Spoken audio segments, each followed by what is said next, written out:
যুক্তরাষ্ট্র ইরানের মধ্যে 2 সপ্তাহের যুদ্ধবিরতি শেষ হচ্ছে আজ।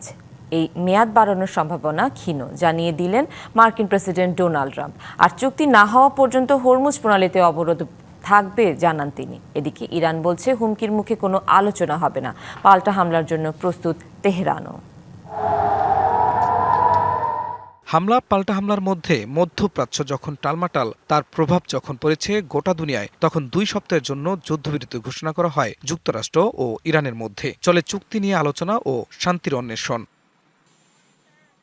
সেই যুদ্ধবিরতির সময় ফুরিয়ে যাচ্ছে আজ। মার্কিন সংবাদ মাধ্যম সিএনএন-এর এক প্রতিবেদনে বলা হয়, ব্লুমবার্গকে দেয়া টেলিফোন সাক্ষাৎকারে ট্রাম্প জানান, সুনির্দিষ্ট চুক্তি না হলে আবারও শুরু হবে সামরিক হামলা। চুক্তি নিয়ে কোনো তাড়াহুড়ো করতে রাজি নন বলেও জানান তিনি। অন্যদিকে ট্রুথ সোশ্যালে ট্রাম্প জানান, চুক্তিতে রাজি না হওয়া পর্যন্ত ইরানের উপর থেকে অবরোধ তুলবে না ওয়াশিংটন। এর ফলে ইরান প্রতিদিন প্রায় $50 কোটি ক্ষতির মুখে পড়ছে বলেও উল্লেখ করেন তিনি।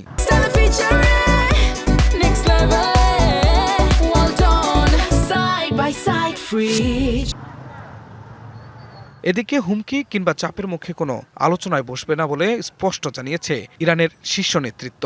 একই সঙ্গে আলোচনায় ব্যর্থ হলে নতুন সামরিক সক্ষমতা প্রকাশের প্রস্তুতির ইঙ্গিতও দিয়েছে তেহরান। যুক্তরাষ্ট্রের প্রতি পুরনো গভীর অবিশ্বাস এখনও আছে বলে জানিয়েছেন ইরানের প্রেসিডেন্ট মাসুদ পেজেশকিয়ান। তবে প্রতিশ্রুতি রক্ষা হলে সংলাপ সম্ভব, কিন্তু কোনো চাপের কাছে ইরান নত হবে না বলেও এক্সে দেয়া বার্তায় জানান তিনি। ইরানের পার্লামেন্ট স্পিকার বাগের গালিবাফ সামাজিক যোগাযোগ মাধ্যম পোস্টে বলেন, ডোনাল্ড ট্রাম্প অবরোধ আরোপ এবং যুদ্ধবিরতি লঙ্ঘনের মাধ্যমে আলোচনার টেবিলকে আত্মসমর্পণের টেবিলে রূপ দিতে চাইছেন। অন্যদিকে অবরোধ উপেক্ষা করে হরমুজ প্রণালী অতিক্রম করছে ইরানের পতাকাবাহী জাহাজ শুজা-2 নামের এই জাহাজটি হরমুজ প্রণালী পার হওয়ার খবর দিয়েছে ইরানের আধা সরকারি বার্তা সংস্থা তাসনিম নিউজ। খান মোহাম্মদ মুকুল, ডিবিসি নিউজ ডেস্ক।